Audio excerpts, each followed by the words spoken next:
If you were traveling along the Butterfield Overland Mail Route in the late 1850s or early 1860s, you might have stumbled upon Potts Inn, a stagecoach station home to the late Kirkbride Potts and his family, located in the Arkansas River Valley.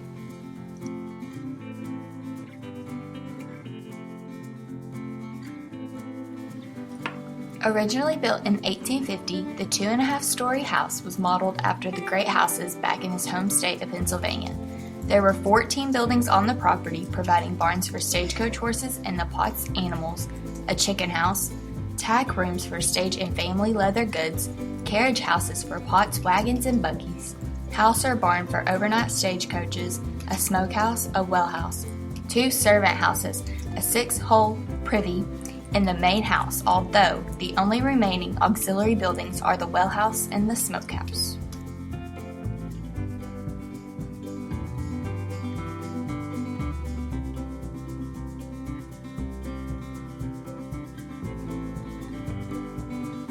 Currently, Potts Inn is a well-known museum that is loved by the citizens of Pottsville, Arkansas, and its history will continue to be spread as the years continue. The Potts Inn is an historic stagecoach stop that was established by Mr. Kirkbride Potts in 1850 as a place on the Butterfield stagecoach route going across the state of Arkansas over to Indian Territory. And it's a place where people would stop, stay, spend the night. It was also a tavern, a place for people in the community to gather. The Butterfield Overland Mail Route was founded in 1857 when Congress authorized Aaron Brown, the U.S. Postmaster General, to develop a system to transport U.S. mail from the Mississippi River to the West Coast. After developing a contract, John W. Butterfield Sr. began establishing stations and building roads where necessary, and in 1858 carried its first U.S. mail westward. The constructed stations were located throughout Missouri, Arkansas, Oklahoma, Texas, New Mexico, and Arizona, but only a few are still standing. The Butterfield Overland Mail Route was a contract with a company through the U.S. government to deliver mail to different posts and stations throughout the frontier. Arkansas was a frontier state, so we had very few established mail routes. And so the Butterfield stagecoach came through. It carried passengers, but it also carried the mail. And every few weeks would drop the mail off, and then people would come from around the countryside and come into the Potts Inn to get their mail. The Dog Trot Hall contains many family pictures along the walls, including a picture of Kirkbride Potts. The post office desk was used by Kirkbride Potts, the community's first postmaster, to sort mail. During the time, the area was known as Gala Station, and Potts Station. People from the area would come here to pick up their mail. At that time, the person receiving the mail would pay the postage, not the person sending it. Kirkbride Potts was, as a young man, he was born up in Pennsylvania, grew up in Pennsylvania and New Jersey. As a young man, moved to Arkansas to establish his livelihood, and brought along with him some slave families, and those families he put to work helping him to build the Potts Inn. This room is dedicated to Marge Cravaw in appreciation of her untiring work and loving care of the Potts Inn Museum. The parlor was used by the family for gatherings, entertaining guests, and for family weddings.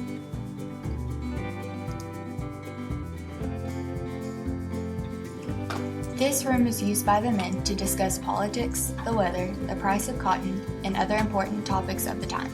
The plantation desk belonged to the Potts family. A gun could be stored in the side and then kept locked when the desk was completely closed.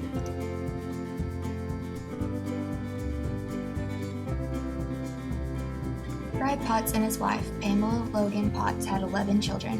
A dining room this size was needed for the large family as well as for visitors and guests. Mrs. Potts was well known for her excellent meals and clean home among travelers.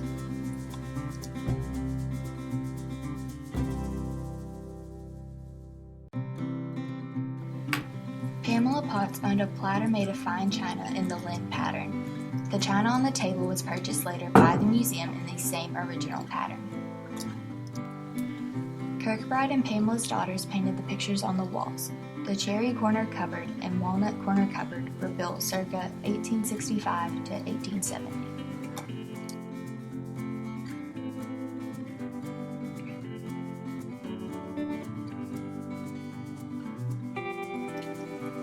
This room is named for J.C. Jones for his work in the renovation of the Potts Inn.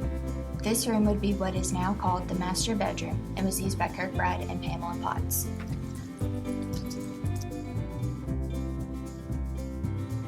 The kitchen was often separated from the main house due to fire danger and to keep the house cooler in the summer because of the large fireplace located in the kitchen.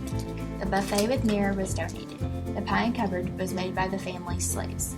The bin cabinet, circa 1880, is covered with a lead top and had storage for cornmeal and flour under it.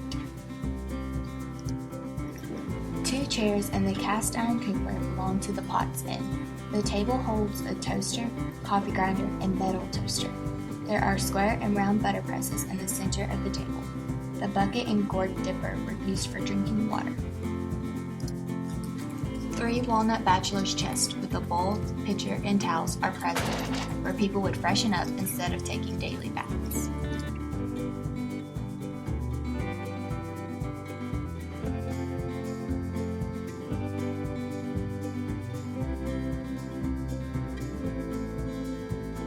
My favorite room is the upstairs bedroom because I like to see the quilts and the rocking chairs and all the little girls' things that they had in there. The children's china tea set was donated as well. The rocker is pressed wood. The 3-paneled screen was used to dress in privacy. All rugs on the second floor are either braided or hand-hooked. The cutaway area by the door shows how the house is built.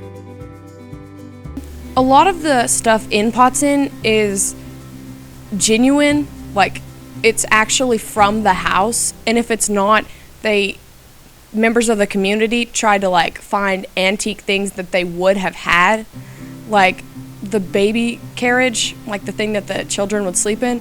All of the Potts Inn children use that as a baby, and it's still in there, even though it's pretty broken down.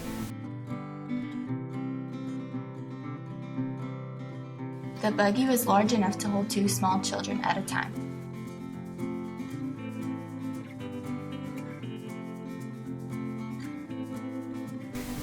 Potts Inn is a really cool place because it's as close to the original as it could possibly be. And they keep getting in new artifacts from time to time from older places. And you get to see what it would have been like, and they're slowly building it so that it looks almost exactly like it did whenever the Potts family actually lived in it. I think it's important for our school to be involved in our local community and to help educate our younger students, so I think it's a good thing.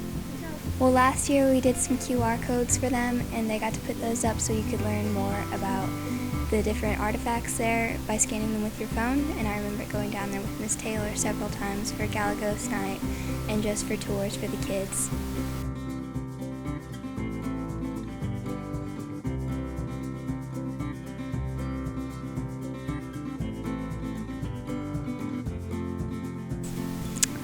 I learned not only how to present information in fun ways, but also that Potts Inn has a really long history, and it's really important to keep the history alive and keep people informed.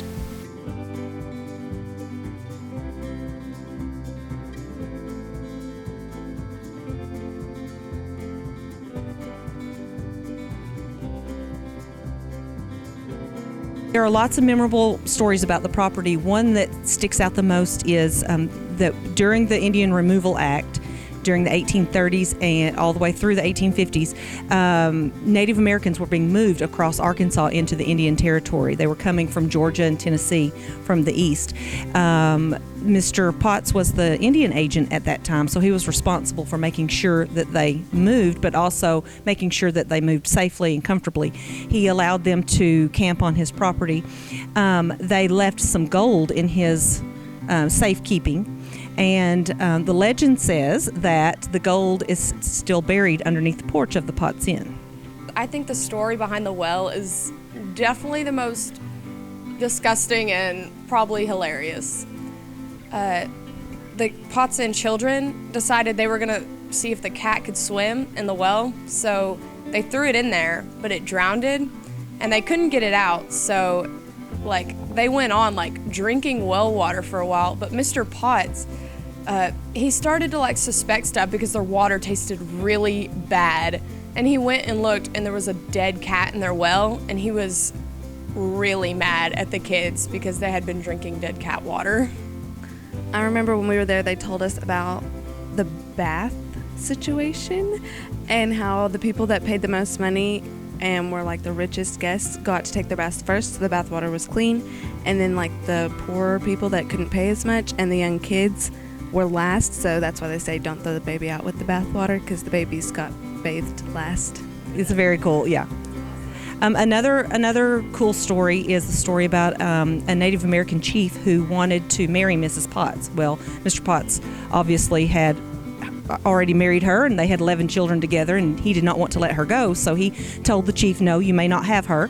And the chief brought some horses, some ponies, to trade. And Mr. Potts said, no, you still may not have her.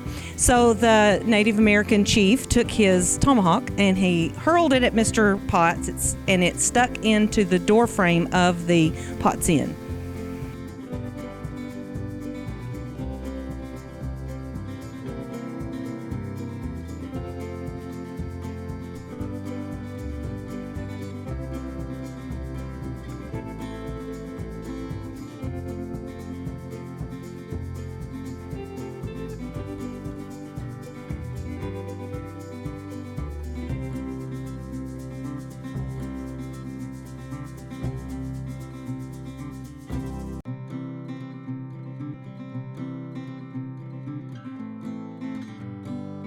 I'm really glad they're involved so that kids can learn more about their town and how it came to be, and that they get to have a day out of school just to come and learn things and be interactive.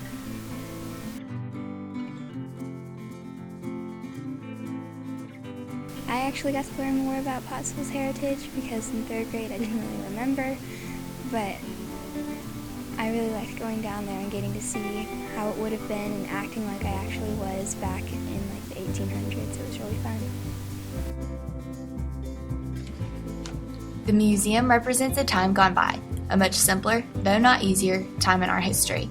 It is a place that should be preserved to show future generations what the Arkansas frontier was like, and to preserve as much as possible the pioneering spirit of our ancestors.